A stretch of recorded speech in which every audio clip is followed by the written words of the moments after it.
खबर देखने से पहले इस चैनल को सब्सक्राइब करें।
फाउंडेशन की स्थापना 2009 में हुई और इसका उद्देश्य शिवचरित्र से राष्ट्र निर्मिति ये उद्देश्य है और इसके लिए हम संगीत में शिवचरित्र के माध्यम से जन जागृति कर रहे हैं। संगीत में शिवचरित्र जो आज प्रस्तुत हुआ है, कौन कौन से कलाकारों ने यहाँ प्रस्तुति दी है? आज बहुत सारे अच्छे कलाकार हैं हमारे। अनिल नलावड़े इसके लेखक रचयिता है, वो म्यूज़िक कंपोज़र भी है।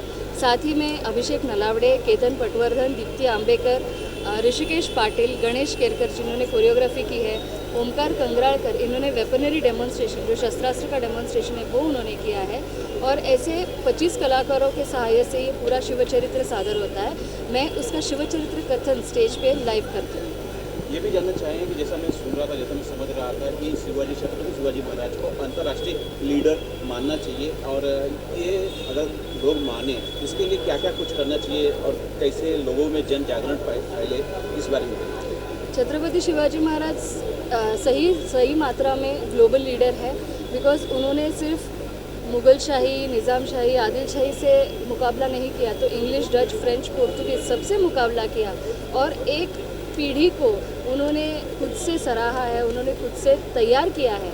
और यही जन जागृति हम इस माध्यम से कर रहे हैं। हर एक अपने अपने तरीके से कर सकता है। जो इतिहास में लिखा है उसके संदर्भ सहित हम अगर लोगों के सामने प्रस्तुत करते हैं और आज की पीढ़ी को जैसे timeless management principles of Chhatrapati Shivaji Maharaj ये अगर मायने देखें तो आज भी वो वैसे ही लागू है जैसे बहुत 350 साल पहले थे।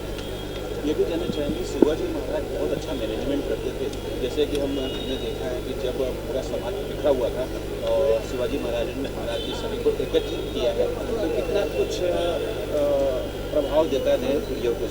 नए पीढ़ियों को ज़रूर प्रभाव देता है। टीम लीडरशिप है, प्लानिंग है, कंट्रोल, कोऑर्डिनेशन, मैनेजमेंट में जितने अलग अलग पहलू सिखाए जाते हैं वो सब शिवचरित्र में है। तो हम क्यों ना उनको एक ग्लोबल लीडर की तरह से देखें, एक मैनेजमेंट लीडर की तरह से देखें। बिकॉज छत्रपति शिवाजी महाराज की हर एक कैंपेन अगर देखने जाए तो वो प्री प्लान्ड और प्रॉपरली प्लान्ड थी। ऐसे कोई अभी सोचा और किया वैसे नहीं था। उनका हर एक टीम मेंबर उतना ही जोशपूर्ण था और सबसे महत्वपूर्ण बात यह है कि लीड बाय एग्जाम्पल। वो खुद हर एक मुहिम में महत्वपूर्ण हिस्सा निभाते थे। इसकी वजह से हर एक सैनिक को प्रेरणा मिलती थी और वो खुद वो मुहिम में सहभागी होते थे। तो लीड बाय एग्जाम्पल का सबसे महत्वपूर्ण मैनेजमेंट जो हम बोल सकते हैं प्रिंसिपल, वो इसमें आता है। ये भी जानते हैं आज कितने दर्शक आए जिसका लाभ का लाभ मिलने वाला है? आज बहुत सारे दर्शक आए और हमारा सौभाग्य है कि बहुत अच्छे उद्योजक हैं, वहाँ पे डॉक्टर है, छत्रपति शिवाजी महाराज के ज़माने से आए हुए बहुत सारे वंशज हैं, वो सब भी यहाँ पे आए हैं। तो हम खुश है कि आज अच्छा रिस्पांस मिला है और रिस्पांस से ज़्यादा हमको ये अच्छा लगता है कि शिवचरित्र हम लोगों तक पहुँचा सकते हैं। आप कुछ बोलना चाहेंगे साई फाउंडेशन की तरफ से लोग दर्शकों को कुछ बताना चाहेंगे? मैं इतना ही बताना चाहूँगी कि जहाँ जहाँ शिव चरित्र हम पहुँचा सकते हैं वहाँ वहाँ पे शिव चरित्र पहुँचाइए। ये हर एक माँ के गर्भ तक पहुँचना चाहिए, क्योंकि अगर जब शिव चरित्र समझेगा तो ही अच्छी लीडरशिप बनेगी, तभी अच्छा इंसान बनेगा और राष्ट्रीय चारित्र्य में और राष्ट्रीय एकजुट होने में हम सब एक साथ हो जाएंगे। आज इतनी अच्छी शिव चरित्र संगीत हो रहा है, आपका क्या सहभाग है? पहले उस बात मराठी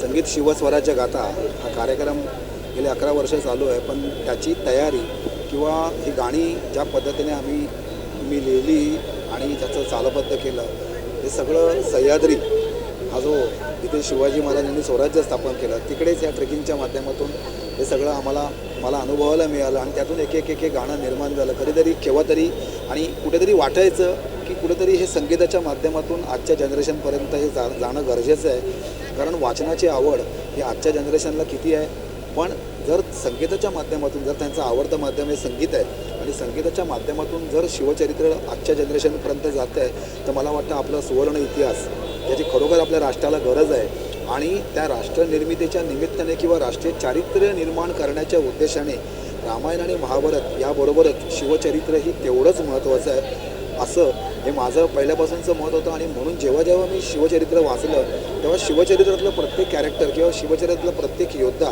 हा ज्या उद्देशाने आपलं स्वराज्य घडवण्यासाठी आपलं राष्ट्र घडवण्यासाठी त्यावेळी अगदी मनापासून आपलं सगळं योगदान देत होतं, त्याचं संपूर्ण कुटुंब त्यासाठी संपूर्ण सर्वस्वाला वाहिलेलं होतं.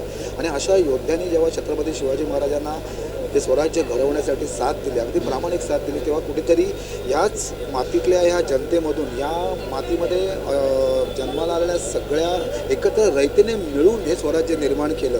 आज हे अख्ख्या जगामध्ये एकमेव असं कारण आहे की जिथे राजा आणि राजाबरोबर त्याची जनताही या स्वराज्यासाठी लढते आहे आणि हे स्वराज्य फक्त लढण्यासाठी आणि किंवा जगवण्यासाठी नाही तर ते मोठं व्हावं, ते समृद्ध व्हावं यासाठी जनतेने त्यावेळी दिलेला जो लढा होता. आणि हे एकमेव जागतिक आपलं असं उदाहरण आहे जे खरोखर अख्ख्या ग्लोबल लेवलला छत्रपती शिवाजी महाराजांचं आणि या संपूर्ण स्वराज्याच्या इतिहासाचं हे संपूर्ण हिस्ट्री जाणं फार फार गरजेचं आहे. आणि म्हणून हा आमचा पहिल्यापासूनचा अट्टहास होता की कधीतरी ती ह्या सगळ्या जनरेशनने याची नोंद ठेवावी आणि त्यातून हे शिवचरित्र घरोघरी पोचावं, मनामनात पोचावं, अगदी गर्भापर्यंत पोचावं.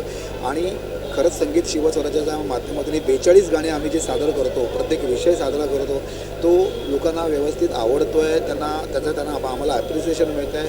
हे आमच्यासाठी खरोखर आमच्या भाग्याचं असं एक हे आहे.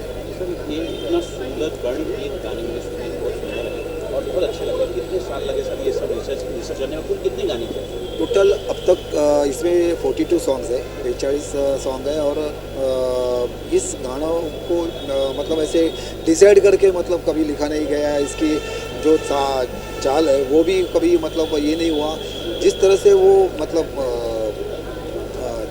ज्या पद्धतीने आम्ही बेसिकली सांगायचा मुद्दा हाच आहे की ये प्रोसेस है, बेसिकली ये टाइम टेकिंग प्रोसेस है. हर एक गाने को ट्रैक में करना, बिकॉज ऑर्केस्ट्रा लगेगा तो 100 लोग लगेंगे सामने, लेकिन ये युद्ध प्रसंग है, इसमें बहुत सारे अलग अलग वाद्य जो हम पारंपरिक वाद्य जिसको बोलते हैं, हलगी है, ढोल है, ये सब यूज़ किए हैं इसमें. तो इसके लिए ये प्रोसेस को बहुत लंबा समय लगा, बिकॉज देने वाला श्री है जैसे बोलते हैं. तो जैसे एक प्रोसेस में हम लोग गए और काफ़िला बनता गया वैसे बोलते, तो 1.5-2 साल लगे पहले 22 गाने बनाने में, फिर 1 साल लगा 10 गाने आगे के बनाने में. ऐसे कर करके आज हम 42 गानों तक पहुँचे हैं. इसके साथ ही 200 से ज़्यादा शिव काव्य इस पर रचे हैं. तो फेसबुक और इंस्टाग्राम और यूट्यूब के माध्यम से हम लोगों तक शिवचरित्र हर एक तरीके से जैसे पहुँचा सकते वैसे पहुँचा रहे हैं. एकदम इतना भव्य कार्यक्रम, इतना सुंदर कार्यक्रम, आपका क्या सहभाग है? शिवाजी महाराज हम सबके हैं, तो हमारे सहभाग की कोई आवश्यकता ही नहीं है.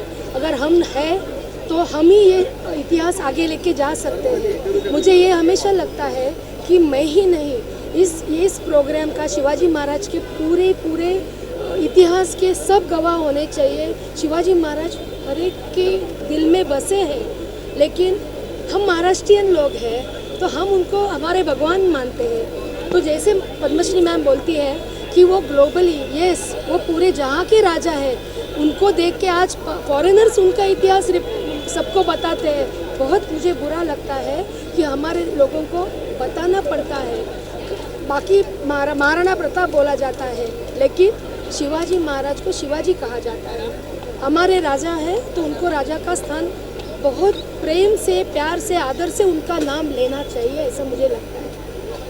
और इस प्रोग्राम में, क्योंकि कोई किसी भी प्रोग्राम के लिए किसी को तो ज़रूरत है, मदद की ज़रूरत है, फिनांस से लेके ऑडियंस से लेके सब। हमारा ये जो प्रोग्राम है, मुझे लगता है कि ये कोई कमर्शियल प्रोग्राम नहीं है। हम शिवाजी महाराज का इतिहास हर एक आदमी, हर एक व्यक्ती तक पोहोचायला चाहते हैं। मला असं वाटतं की हे आमचे राजे नाहीत, हे आपल्या महाराष्ट्राचेच नाही, भारताचं नाही। आज शिवाजी महाराजांनी जो इतिहास रचला आहे तो प्रत्येक माणसाच्या मनात बसला पाहिजे। आणि मला फार कधी कधी असं वाटतं की प्रत्येकाच्या मागे जावं लागतं महाराजांचा आमचा प्रोग्राम बघायला। तुम्ही जर हे खरंच टेलिकास्ट करणार असाल हा प्रोग्राम, एकदा तो प्रोग्राम आपल्या सर्वांचा आहे, तो माझा, तुमचा, त्यांचा नाही, हा आपल्या महाराजांचा प्रोग्राम आहे। तो प्रत्येकाने बघावा आणि महाराज आणि महाराजांचे मावळे प्रत्येकजण एकाचंच नाव नाही घेत आहेत, राजे हे राजे सगळ्यांचे होते, सगळ्यांनी बघितलं पाहिजे। हा प्रोग्राम हा अतिशय सुंदर प्रोग्राम आहे आणि ह्या प्रोग्राममध्ये थोडीशी फुलाची पाकळी म्हणून थोडी माझा हातभार लागतो। मी मला स्वतःला खूप नशीबवान समजते। जय महाराष्ट्र, जय शिवराय। कुलकर्णी, मी आत्ता शिव स्वराज्य गाथा हा प्रयोग आत्ता बघतोय आणि मी भारावून गेलो आहे। बरेच आपण शिवरायांवरती खूप काही नाटकं, सिनेमे आत्तापर्यंत आपण बघत आलो आहे किंवा बघतोय, वेगवेगळे संहिता आपण बघतो, पण हे संगीत संहिता ही फारच वेगळी आहे आणि फारच इन्स्पायरिंग आहे असं मला वाटलं।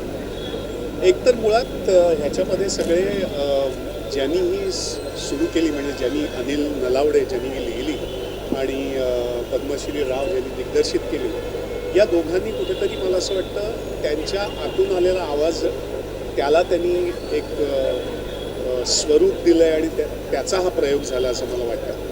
कारण आतापर्यंत माझा जो काही अनुभव आहे तो तोच आहे की जेव्हा आतला आवाज तुम्ही ऐकून त्याच्यासाठी तुम्ही काहीतरी खूप मनस्वीरित्या करता, त्याची जादू काही वेगळीच असते। ती जादू इथे या प्रयोगात बघायला मिळते। कारण आत्ताचे संदर्भ आणि त्या काळातले संदर्भ असा त्यांनी त्याची सांगड चांगली घातलेली आहे आणि म्हणून आत्ताच्या यूथसाठी, आत्ताच्या तरुण प्रेक्षकांसाठी हे फारच गरजेचं आहे हा प्रयोग। आणि ह्याचे प्रयोग खूप व्हायला पाहिजे। 100 प्रयोग ऑलरेडी झालेत, पण मला असं वाटतं हे 1000च्या कमी तर याचे प्रयोग होऊ नये।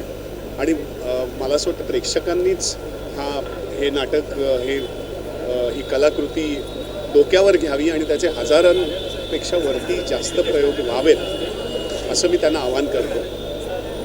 प्रत्येकाने पाहावा असा हा प्रयोग आहे आणि प्रत्येकाने आपल्या पुढच्या जनरेशनला द्यावा असा हा प्रयोग आहे।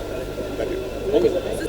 अतिशय उत्तम, खूब छान कार्यक्रम है, बहुत ही अच्छा है और तारीफ जितनी भी करे कम, बहुत अच्छा। बहुत ही खुशी हुई क्योंकि अभी के टाइम में जो हम लोग मैनेजमेंट स्टडीज़ MBA में जाके सीखते हैं वो इतने पुराने समय में ऑलरेडी उन्होंने किया हुआ है। और उसके बाद बोलते हैं ना, शिवाजी महाराज ने जो हमारे महाराष्ट्र को एकत्र किया हुआ है, एक साथ इकट्ठा किया हुआ है, वो अभी जब हम समझते हैं तो इट इज़ अमेजिंग। और ये सीख के ये आगे हम लोग की जो जनरेशन है उसको सीख के हम आगे जा सके और ये सारी चीज़ें हमें प्रोग्रेस और ग्रो करने के लिए हेल्प करें, इसके लिए हमें बहुत खुशी हो रही है। Thank you so much. कार्यक्रम कैसा लगा और ये लोगों को क्या प्रेरणा मिलती है?